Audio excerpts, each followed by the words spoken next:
The Houthis just tried to hit a United States aircraft carrier.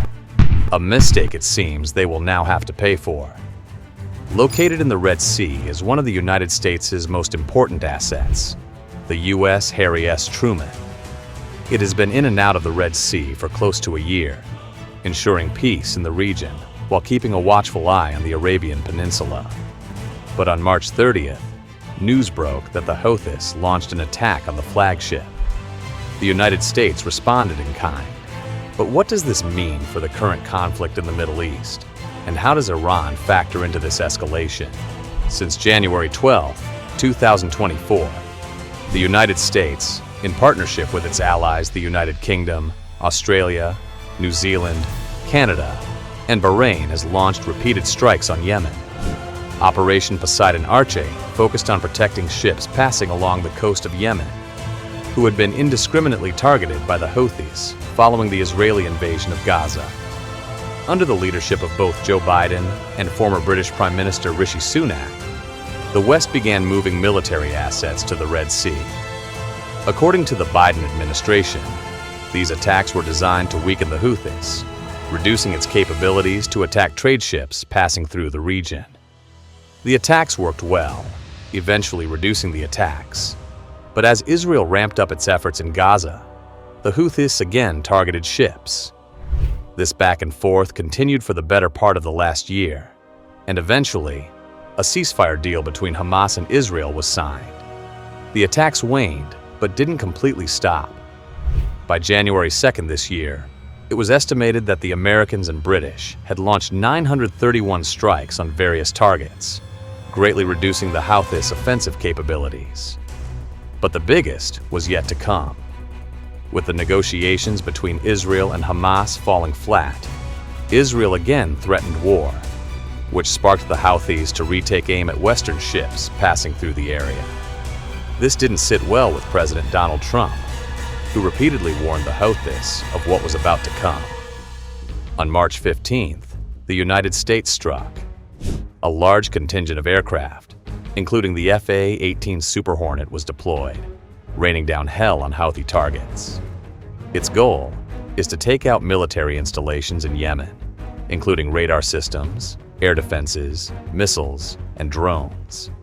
It became the biggest military operation the United States had conducted since President Trump took office on January 20th.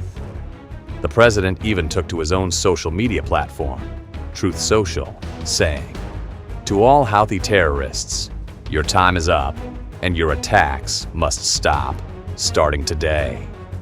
If they don't, hell will rain down upon you like nothing you have ever seen before." And he was about to make good on his promise.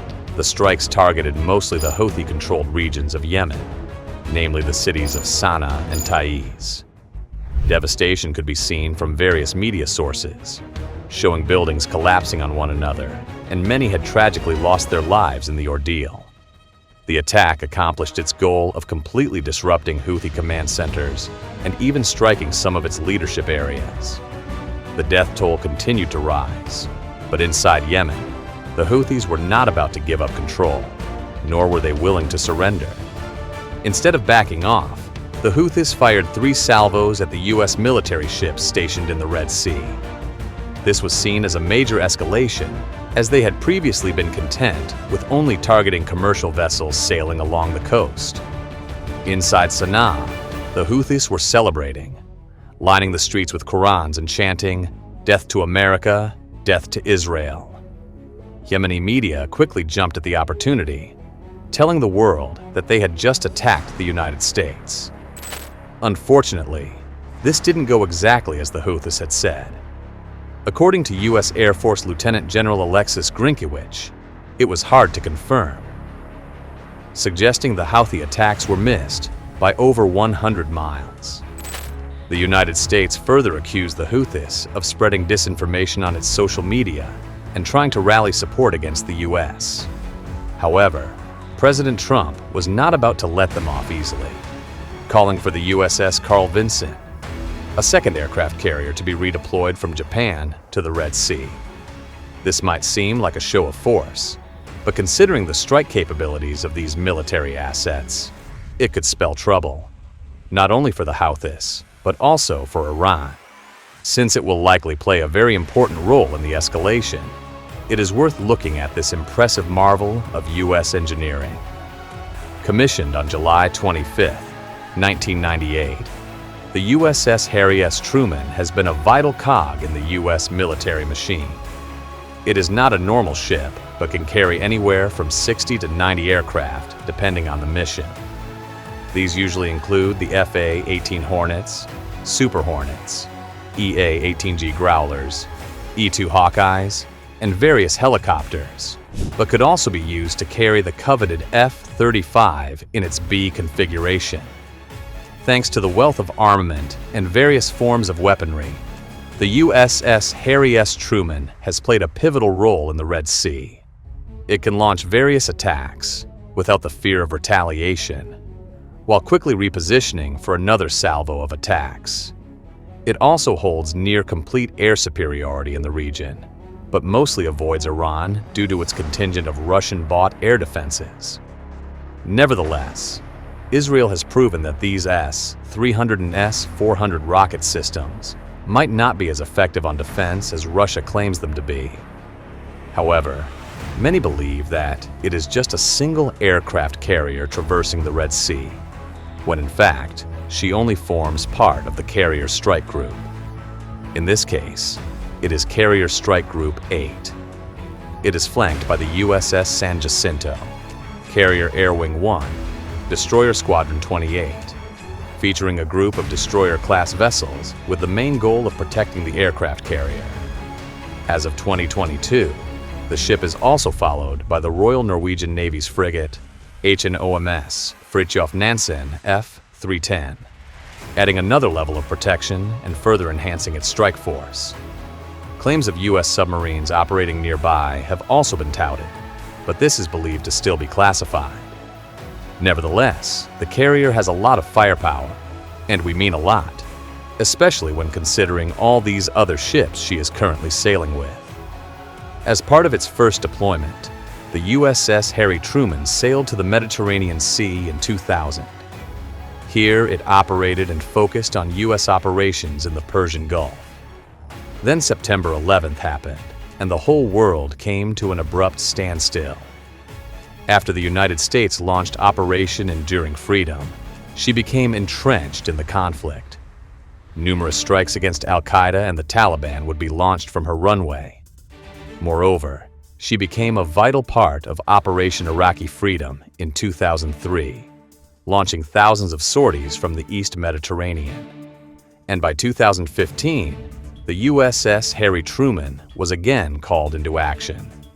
Still stationed in the Mediterranean and Persian Gulf, she played a pivotal part of Operation Inherent Resolve, again launching hundreds of missions to disrupt and destroy various ISIS targets. But what's more surprising is that after more than 20 years of combat operations, this ship has never been hit once, making it the call to option when the United States needs to show power and even attain air superiority. By 2022, a new war was brewing. This time, Russia chose to invade Ukraine, and tensions in Europe were at an all-time high. The United States again sent the USS Harry Truman to Eastern Europe, where she provided reassurance to European allies while projecting power to those who dared to oppose it. Finally, by 2023, Hamas invaded Israel, launching the scathing October 7th attacks, which left hundreds injured or killed. The USS Harry Truman was again the go-to ship, being deployed first to the Mediterranean and then later crossing over into the Red Sea. As powerful as the USS Harry S. Truman or Carrier Strike Group 8 sounds, it is just one of 11. Yes, the United States currently has 11 of these strike groups, all with the same capabilities and the same strike power. This is why the call of the USS Carl Vinson to join her in the Red Sea is a major escalation. Not only does the Houthis not possess any single military asset that can compete with it, but it will be destroyed when a second one arrives. But having so much firepower for a target as small as Yemen might seem like a bit of overkill. Or does the United States have another target in mind? Iran has been a thorn in the side of the United States, as you can probably remember.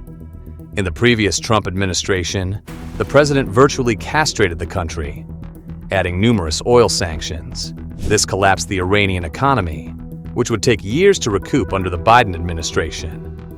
Since the October 7th attacks on Israel, Iran began making moves. First, it supported Hamas with military and economic assistance, enabling them to continue waging this war for the better part of 2 years. Secondly, Iran began reinforcing another of its proxies in Lebanon. Hezbollah began moving down toward the Israeli border, launching indiscriminate missile strikes on northern Israeli towns. The moves would inadvertently force the United States to further strengthen its ties with Israel, making the Jewish country one of the biggest benefactors of U.S. aid. Iran further continued to support the Houthi rebels in Yemen, who also subscribe to the same ideology of disrupting both Israel and the United States. Unlike Hamas and Hezbollah, who quickly fell to an Israeli military operation, the Houthis remained untouched. Despite the occasional airstrikes, no one truly took any interest in Yemen until recently. Backed by Iranian military equipment, the Houthis began targeting various commercial shipping vessels. These were the main U.S., Israeli, and British vessels to disrupt international trade. So far, it has worked, with traffic around the coast of southern Africa increasing by more than 100%. This means that ships are now choosing to sail around Africa instead of simply going through the Red Sea. Not only does it disrupt trade, but it means that products are becoming far more expensive. So, the United States had to intervene. After numerous airstrikes, the Houthis continued retaliating, even firing missiles at the USS Harry Truman. But now the United States is ready to launch an all-out war on these rebel groups. But the addition of the USS Carl Vinson and the stationing of 7 B-2 bombers on the U.S. military base at Diego Garcia begs the question of whether there is something bigger brewing with Iran. In recent months, Iran, under the leadership of Ayatollah Ali Hosseini Khamenei, Iran is taking more of an antagonistic approach toward the West. The country claims to be on the verge of building nuclear warheads, something President Donald Trump has stated cannot happen. Iran even showed off a brand new underground military facility in recent weeks. This follows Israeli attacks on October 26, 2024, where 3 waves were launched, targeting 20 Iranian locations. Many had hit their targets, disrupting missile and drone construction in Tehran. It also destroyed nearly all Iranian air defenses, leaving the country as a sitting duck. But this has since been replenished thanks to Russian support. The deployment of 2 U.S. aircraft carriers to the Red Sea could mean that a possible attack on Iran is next on the cards. With Iran not willing to talk with President Trump regarding the nuclear deals, it might signal that the U.S. could perhaps launch a preemptive strike on Tehran, or perhaps just focus on destroying various missile facilities. Moreover, the United States also loves to show force, and with so much firepower, it is certainly a massive show of force. But will they go so far as to act? Aside from Yemen, the United States has not been directly involved with any military action taken on Iran. Even in the first Trump term, this never happened, but the possibility remained. Now these possibilities have increased tenfold if Iran is not to yield its military operations. However, it is believed that the U.S. hopes that Israel could make a major dent in Iran's military umbrella, which encompasses its various proxy affiliates. Should the Israelis manage this, they should be able to put enough pressure on Iran to force a regime change and cripple the Houthis in Yemen. Moreover, the United States could choose to deploy its B-2 bombers. Iran doesn't have any countermeasures, nor any means of defending itself against these powerful aircraft. Armed with the bunker buster, it can easily penetrate deep into Iran, targeting various underground military facilities. Fortunately for the U.S., its allies are on the same page.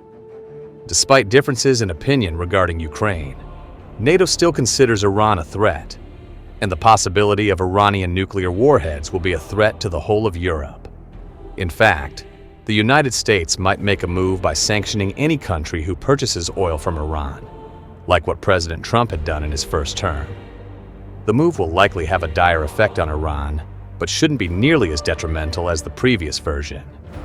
Iran has strengthened its ties with both Russia and China, who have become some of its biggest export clients. The move will likely send shockwaves through the world, with the first being the oil price increasing overnight. Moreover, the use of 2 aircraft carriers will continue to assert U.S. power over the Red Sea, but could also be used in a more aggressive capacity. In fact, it could be shifted to create a blockade. Such a move will impair trade to an already hurt Iranian economy. Essentially, the Trump administration is trying to back countries into a corner, suggesting, either you conform to our demands, or you will be punished. So far, no one has been able to stand up to them, and it seems like Iran might follow the same path as other countries like Venezuela. Now, you might think, but what about China? Wouldn't China intervene to ensure that these countries still remain relevant? Unfortunately, China has a policy of non-interference. This gives it the power to simply walk away whenever another country tries to attack it. China can essentially just refer back to this and continue promoting peace. While Beijing might assist financially and send aid, the country itself will never truly be able to intervene, leaving Iran to fend for itself. So, this leaves Iran with one option, which is nuclear weapons. Iran could employ nuclear weapons if they manage to develop them at a fast enough rate. Unfortunately, this doesn't seem likely given the October 26th strikes launched by Israel. Iran might not have the capacity to launch such scathing attacks, and this will almost definitely leave it vulnerable. So, what does this mean for the Houthis and Yemen? The answer to all this is simple. The Houthis should stop attacking Western ships sailing in the Black Sea. If this doesn't happen, airstrikes will likely continue raining down, and the country of Yemen will be utterly devastated. Yemeni media claims that more than 500 people have already been killed since these strikes began in early 2024. It seems like this number will continue rising over the next few months, and it will be completely devastating for all involved. The best way to describe this is similar to the War on Terror, launched in the early 2000s. It will likely play out in the same way, leaving countries destroyed, citizens displaced, and creating decades worth of economic damage. The silver lining is perhaps that the Houthis can stop their aggression now and avoid any further complications with the United States. But it remains a big question if their backers in Tehran are willing to allow the country to operate as a democracy. The United States is a massive global and military superpower. Its weapons are currently dominating in wars around the world. If you want to see more, make sure to check out our video on the HIMARS missile, allowing Ukraine to down 4 of Russia's military helicopters. Make sure to like this video and subscribe for your daily military report.